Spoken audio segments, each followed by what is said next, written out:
Hi guys, so welcome back to the channel. So today, as I was saying, we will be discussing about mufflers, exhaust mufflers. And as usual, I'm not here to teach anybody anything. I'm just here to share my passion, and what I would like to do is, get us all on par about cutting through the marketing bullshit that they sell us, the brands sell us every day when we tune our cars, and give ourselves the instruments in order to make the best evaluation. Here we will see today three solutions of silencers. We got the straight through silencer, the mechanical silencer, and the chamber design. And these will be three mainstream, let's say, ways of managing a muffler. And there's not a good or a bad solution. This is just engineering. Therefore, there are strong points and weaker points and peculiarities of each one. So let's get to it and let's see what they're all about. Okay, let's start from the beginning. Straight through silencer. This is what you see on most of the cars historically, from the Racers, the JDM cars, to up to WRC cars. You will mainly see a straight through silencer. So how is this built? Which are the benefits and which may be the problems with them, or the downsides, let's say. Okay, straight through silencer, exhaust gases come in here from the engine and they enter this perforated tube that is as long as a silencer, and from the tube, because of the gas pressure, they try to escape through the holes in this way. And through escaping the holes, what happens is that they meet a material that is tightly packed around here, or actually around the perforated tube itself in this manner. And this is a sound absorbing material. So what happens then is when it gets down here and from all around, it will be forced again to find an exit, so come out through the central tube. So this is what you refer to in muffler filling and voiding. Okay, this is when the whole volume of the muffler is filled, then it will go out, the exhaust gases will go out or not. So this is the point. So sound tuning. Sound tuning is possible basically in three ways. The muffler size, so the diameter and the length, then the size of the holes in the perforated tube, and the quantity and quality, therefore density, of the absorbing material. Upsides and downsides. So it's a straight through silencer. So basically, the most important thing is getting the tuning right. So you want your muffler to have been engineered, studied for your specific engine in a manner that it matches the pulses of your engine. Okay, so the exhaust pulses, the waves of exhaust that come from the way the cylinders ignite in the engine or do not ignite, must be matched with your silencer. Otherwise, what will happen is you will get a terrible amount of drone. And this brings me to one negative aspect of the straight through muffler. Therefore, it's straight through, you will usually get more drone than the other two solutions, much more. But if it's carefully matched, this drone can be minimized. And here to the benefits, what happens is you've got the lightest and best performing solution there is. Let's say closely related to the mechanical silencer that we'll see in a couple of minutes. So I would say pluses is less weight and minuses, minuses, you may have some drone. I did not write performance here because actually the second solution we'll see now, the mechanical silencer, is let's say, if well built, it has the same performance of the straight through silencer. So for many years in the tuning scene, you were only seeing, in fact, straight through and chamber designs. But now we are starting to get mechanical silencers. You know, cars are more refined than they used to be. They are really well engineered. I mean, talking of our Yaris, we are having a 3-cylinder engine that is putting out 260 brake horsepower from the constructor, and the same engine with a pair of cams and just bolt-on mods and a ECU tune can go to, it's been demonstrated, 400 horsepower at the crank. I mean, this is crazy, you know, from 1.6 liter, this was something that they used to do in Formula 1 to 600, 700 horsepower. So this is the design that you get in the Yaris.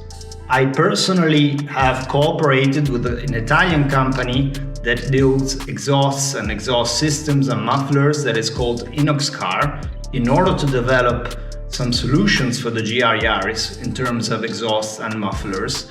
And at the beginning of this process, we took a muffler off the car, standard OEM part, and we just cut it open to see how it was built. And in fact, in this case, it was a mechanical silencer. So how does this work? And why is it a very good solution? Okay, this works in this manner. We've got the engine up here, exhaust gases flowing in through a tube. I'm sorry, I'm not the best designer out there, not at all by a length. And the exhaust gases then very quickly come in and fill a main chamber, okay? So you've got the first grade of filling. They fill this main chamber. This main chamber is completely empty. So this is a good thing for weight and it's a good thing for flow. Okay, then it encounters, obviously there may be various designs, but this is the way it works in the Yaris and the way it works, let's say, theoretically. Then it can be designed depending on the packaging of the car itself. So it then will be forced, once the volume is filled with exhaust gases, it will be forced to go wherever it finds a street. And it will find, in the case of the Yaris, 2 panels that are perforated, and it will go through the little holes. From here, it will reach the outer chambers on one side and the other. Okay, there are a couple of ways of designing these outer chambers. So in some occasions, what happens is you just have a free chamber once more, and the gases find their way directly out to the exhaust in this easy manner. Okay. In other solutions instead, what happens is there still is a connecting tube here that is still perforated in this manner, a bit like the straight through, and this then leads out. And you can or cannot have some absorbing material around this. So, therefore, how does it actually work? I mean, in terms of performance, in terms of drone, how does this work and why is it done? You say like, AJ, what's happening here? In the end of the day, there's not even any absorbing material. Yeah, but sound comes in waves. Therefore, imagine these holes summing to a size of a tube. If you put all these little holes together, and this was our in tube, all the holes together will have a volume that is much superior to the in tube. Therefore, there actually is no flow restriction. This is the catch. Okay, so what do they do?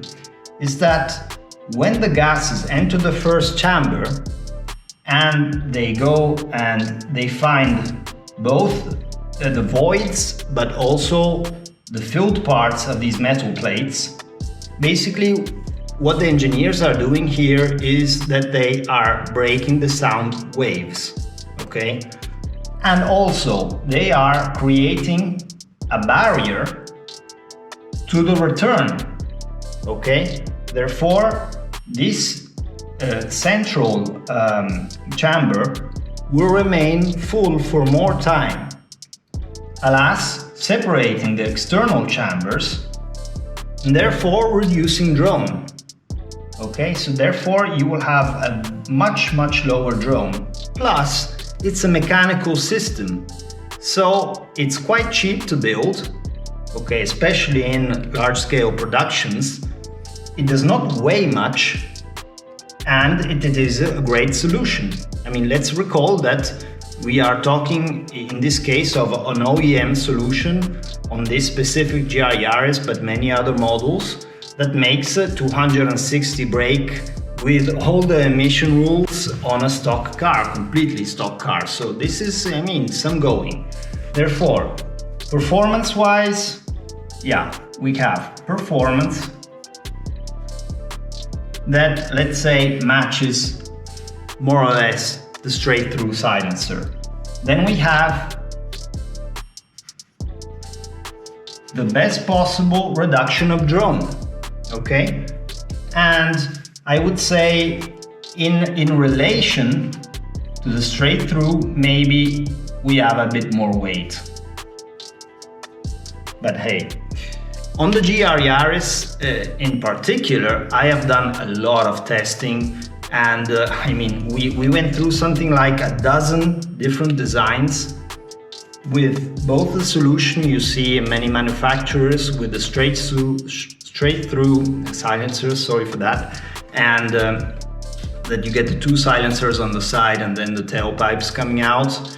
And then we switched to this solution of the mechanical silencer muffler.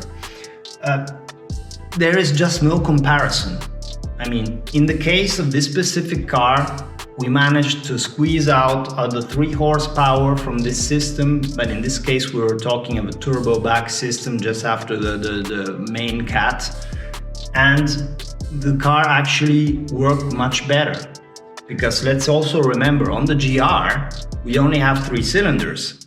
That may be a good thing for many reasons, but in fact, they're gonna have one fire every 120 degrees. So already this engine has got a much deeper noise. I mean, it's the opposite of, say, an 8, a 10 or 12 cylinder engine. It's the opposite. You have very low tones. So with this low tone exhaust, the drone gets incredible in the cabin, even because this car is light, it's got many panels of aluminium, and it's not got so much interior trim to cut down the noise, because this was not the point in the first place. The point was having a light car that would be fast and enjoyable. So this has been by far for us the best solution. Inox car that I am not sponsored by, but we have worked together, has both solutions on the market, but for me personally, for my car that I use as a daily, and then obviously, as you see, I take to the track, but I mean, it was a no-brainer. In the end of the development I just opted for this solution, and I never looked back. And even tomorrow, when I will be installing an HJS main cat just after the turbo to keep those turbo temperatures down, I will still have an acceptable level of sound in the car. I mean, talking of the fact that I have no OPF left, so already the exhaust is much more direct. And this brings us very quickly to the last solution, that is the chamber design. So this is what you find in most, let's say, mainstream production cars. And once again, the principle of breaking down the exhaust pulses, therefore tuning the tone is how they say, is what the chamber design does. Therefore, the exhaust gases come in and they basically reflect in a studied manner out of these chambers that, as you see, I just designed in a very basic way, but finds its way through the tracks and basically comes out like this. So what is good and what is bad? Okay, it's good for the fact that once more you have no materials that could deteriorate in time inside your muffler. Another good thing is that once you've engineered it, if you are an OEM builder, it's quite easy to produce, okay? Because this is just sheet metal that is then pressed and produced in series, and this is easy. But I mean, the weight is like 3 or 4 times heavier than a mechanical silencer of this manner, and even more from a straight through silencer. So the weight, it really is an issue here.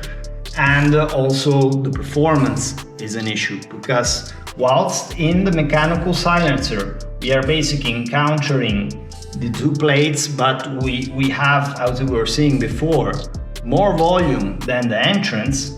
The speed goes down a bit, but we're still, getting rid of those exhaust gases and still having the function of killing the drone in return. But in this case, you are making major restrictions. So actually on small volume CC engines, this works very well because it helps the torque at the low revs. So it helps these newer cars with like 1 liter engines give you the sensation of torque when they come out from 2,000-3,000 revs, but then at the higher revs they're just non-existent. So this wraps it up. I hope this was informative and in some way useful, and just write to me in the bio for any questions or on the development of the GR or in general, and I'll be very happy to reply as soon as possible. Thank you for following, and if you like this, please let me know. Goodbye guys, ciao.